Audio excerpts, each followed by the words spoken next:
¿Jugar o no jugar? Ahí está el dilema. Esta tabla ha sido protagonista de muchos relatos e incluso hasta películas, donde siempre las historias acaban mal, por lo que el día de hoy te contaré 2 relatos.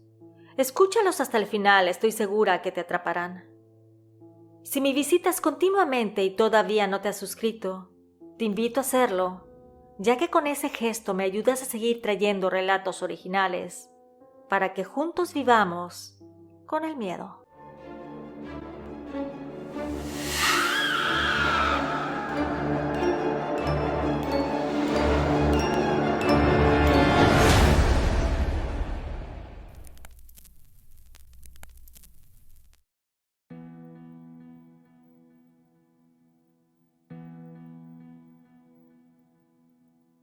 Cuando era adolescente y estudiaba la secundaria en un colegio de monjas, por obvias razones, nos decían que ir a las lecturas de cartas, juegos de adivinación y experimentar con la tabla Ouija no estaba permitido. Incluso en la clase de religión, la madre que nos daba la materia dijo que ella, para demostrar a los alumnos que todo eso era mentira, jugó un día con la tabla demoníaca y, según sus palabras, jamás se movió el puntero. Yo pensé que tal vez lo dijo para que no nos diera curiosidad de jugarla, pero más ganas tenía de probar suerte con aquella tabla.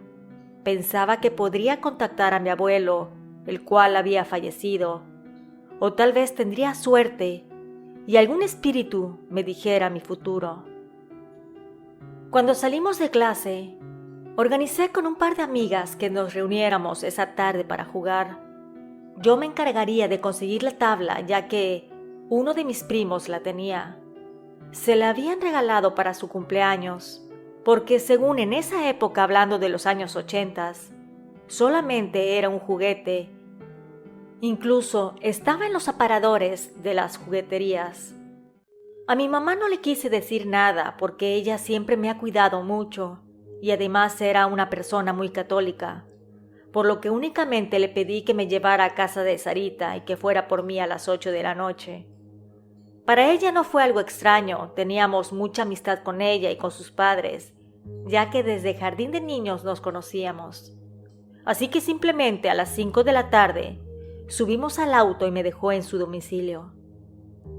Cuando llegué a la casa de mi amiga, ya estaba Sophie junto a ella. Me estaban esperando. Así que cuando llegué, inmediatamente nos fuimos a su habitación. Ahí, emocionada, saqué la tabla reluciente e imponente. La dejamos en el suelo y acomodamos en el centro el puntero. Empezamos a hacer algunas preguntas, pero aquel no se movía. Nos empezamos a reír y dijimos que la madre tenía razón, que era una porquería y que solo nos había hecho sentir miedo de a gratis. Dejamos todo ahí en el piso y nos fuimos a la cocina para prepararnos unas palomitas y traer una soda para ver la televisión en su recámara. Cuando entramos al cuarto, vimos que la tabla estaba ahí donde la habíamos dejado, pero el puntero estaba movido de su sitio. Estaba sobre la palabra, sí. El descubrimiento de que el puntero de la tabla Ouija había cambiado de posición nos dejó perplejas y un escalofrío recorrió nuestras espinas dorsales. La inquietud se apoderó de nosotras, pero también sentíamos una extraña curiosidad mezclada con el miedo. Decidimos acercarnos nuevamente a la tabla y con precaución, las 3 colocamos nuestras manos sobre el puntero. Mirándonos a los ojos, preguntamos con voz temblorosa: ¿hay alguien aquí? Para nuestra sorpresa y horror, el puntero comenzó a moverse lentamente hacia la palabra sí. Empezamos a sentir un frío inexplicable, ya que nuestra ciudad es de clima caliente. La adrenalina nos invadió y nuestras mentes adolescentes, llenas de curiosidad y miedo, comenzaron a formular preguntas a lo que nos estuviera contestando. Le cuestionamos que cómo nos iría en clases, si Miguel, mi compañero, me haría caso porque sentía atracción por él, o si mis padres me iban a regalar aquel aparato que vi en la tienda departamental. Aquella cosa nos fue contestando las interrogantes, pero luego empezó a deletrear cosas sin que nosotros le hayamos preguntado. El espíritu afirmó ser un antiguo habitante de la casa de la que provino la tabla.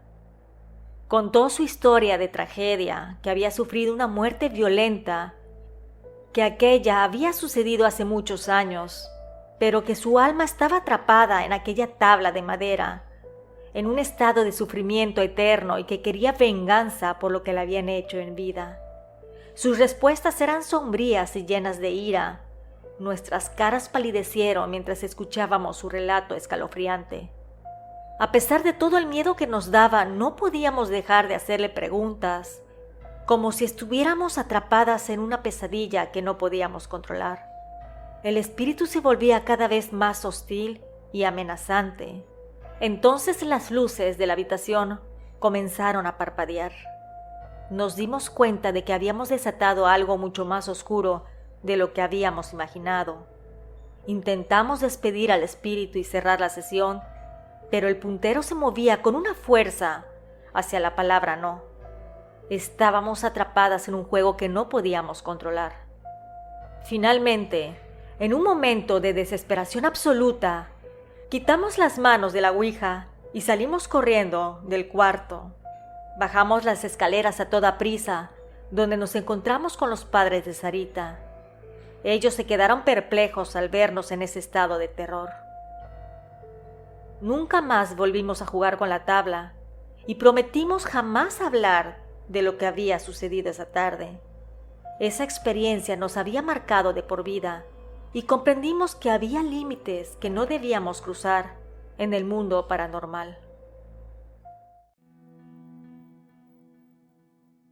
Cuando estaba estudiando el último año de preparatoria, tenía un novio de nombre Román.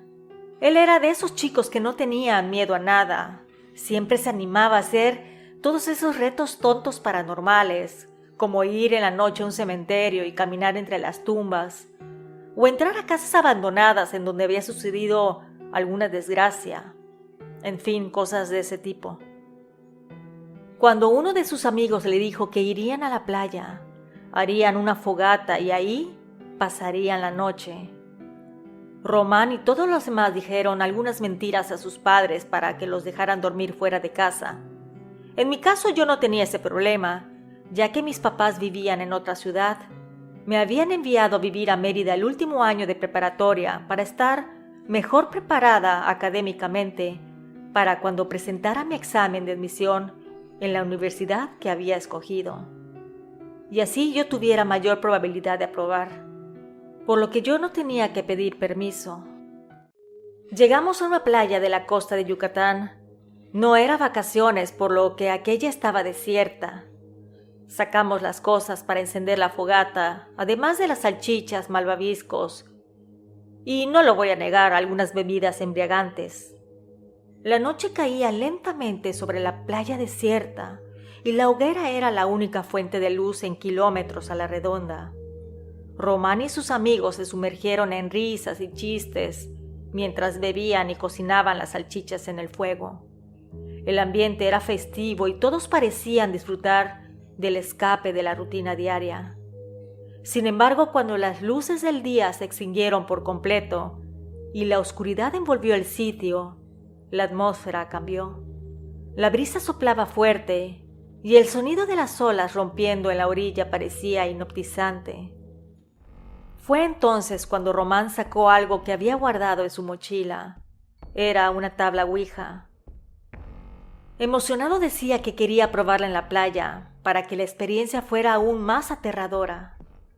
Al principio algunos de sus amigos se mostraron escépticos, pero Román tenía muy buena labia, así que logró convencerlos.